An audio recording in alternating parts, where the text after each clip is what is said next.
श्री स्वामी समर्थ. प्रिय भक्तांनो, आज आपण पाहणार आहोत प्रसाद म्हणून 4 हाडके दिली. ही स्वामी चरित्रामधील एक परमपवित्र कथा. भक्तांनो, स्वामी चरित्रामधील कथा ऐकणे ही एक प्रकारे स्वामींची सेवाच आहे. स्वामींची सेवा केल्याने जीवनाचे कल्याण होते. अशा या परमपवित्र कथेला सुरुवात करण्यापूर्वी कमेंटमध्ये सर्वांनी श्री स्वामी समर्थ असे लिहून स्वामींचे आशीर्वाद मिळवूयात. श्री स्वामी समर्थ. भारतभर स्वामींची कीर्ती पसरली होती. निरनिराळ्या प्रांतातून अनेक जातीचे धर्माचे लोक स्वामींच्या दर्शनाला अक्कलकोट येथे येत असत. एकदा मारवाड येथील एक तरुण मारवाडी स्वामींची कीर्ती ऐकून अक्कलकोट येथे आला आणि स्वामींची ती दिव्य तेजस्वी मूर्ती पाहून आनंदाने बेहोश झाला. प्रत्यक्ष परब्रह्म दृष्टीला पडले आहे याची त्याला खात्री झाली आणि त्या मारवाडी तरुणाने मनाशी निश्चय केला की आता आपण इथेच राहून स्वामींचीच सेवा करायची, इथून परत जायचे नाही असे त्यांनी ठरवले. 3-4 वर्ष उलटून गेली तरी आपला मुलगा परत आला नाही, म्हणून त्याच्या बापाला काळजी वाटली.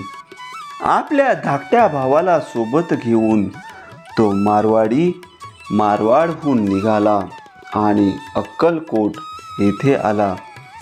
स्वामी त्यावेळी चोळप्पाच्या घरी होते, म्हणून ते दोघे चोळप्पाकडे आले.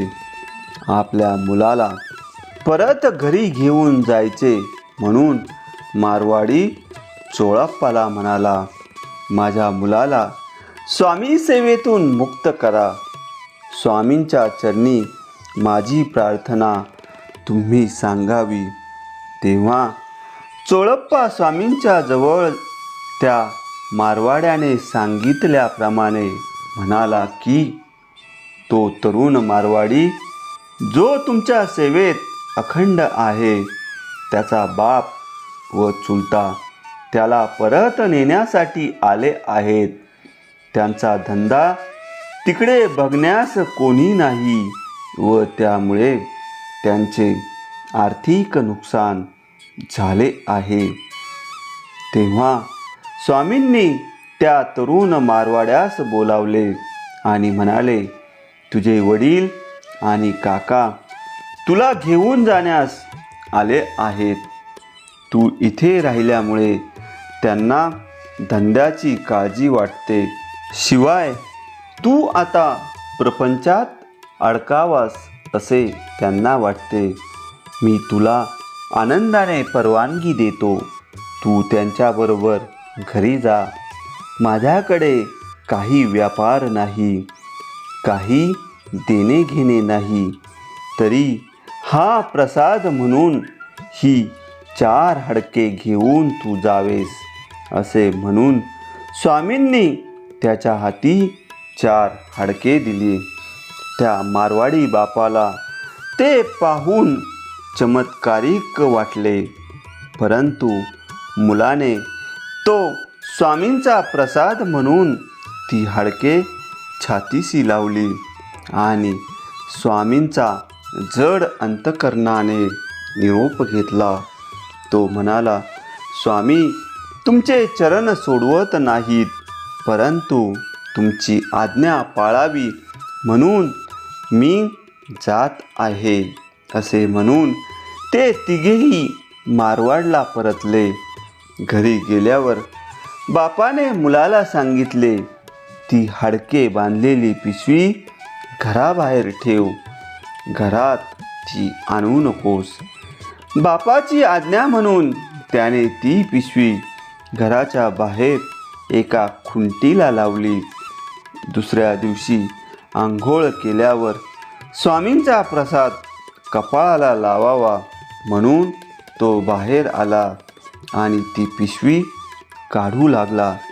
तेव्हा पिशवी त्याला खूप जड लागली, म्हणून त्याने ती उघडून पाहिली तर त्यात हाडकांच्या जागी सोन्याच्या लगडी त्याला दिसल्या.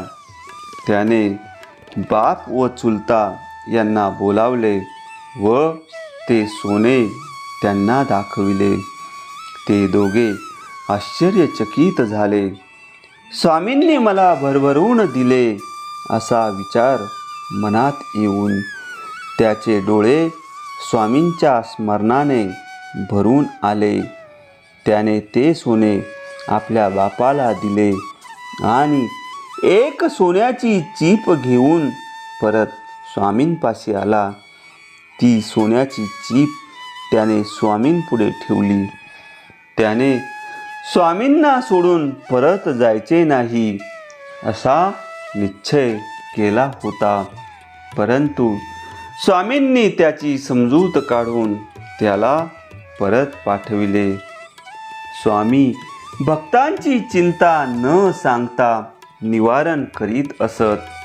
त्याचा धंदा बुडून नुकसान झाल्याचे त्याच्या बापाने सांगितले होते, म्हणून स्वामींनी त्याची अशी भरपाई केली होती. त्यांनी स्वामींची 4 वर्षे जी निस्सीम सेवा केली होती त्याचीच ही पावती होती. माणसाचे प्रारब्ध त्याचे आयुष्य घडवत असते किंवा बिघडवत असते. आपण जर अशी संतांची चरणसेवा निष्ठेने केली तर आज ना उद्या त्याचे फळ नक्कीच मिळते. उपकाराचे ओझे नसावे डोईवर, परत फेड करावी त्याची सत्वर. भक्तांनो, अशा प्रकारे स्वामी चरित्रामधील ही पवित्र कथा संपन्न झालेली आहे. पुढील परम पवित्र कथा ऐकण्यासाठी चॅनलला सबस्क्राईब करा आणि कमेंटमध्ये श्री स्वामी समर्थ असे लिहा. श्री स्वामी समर्थ.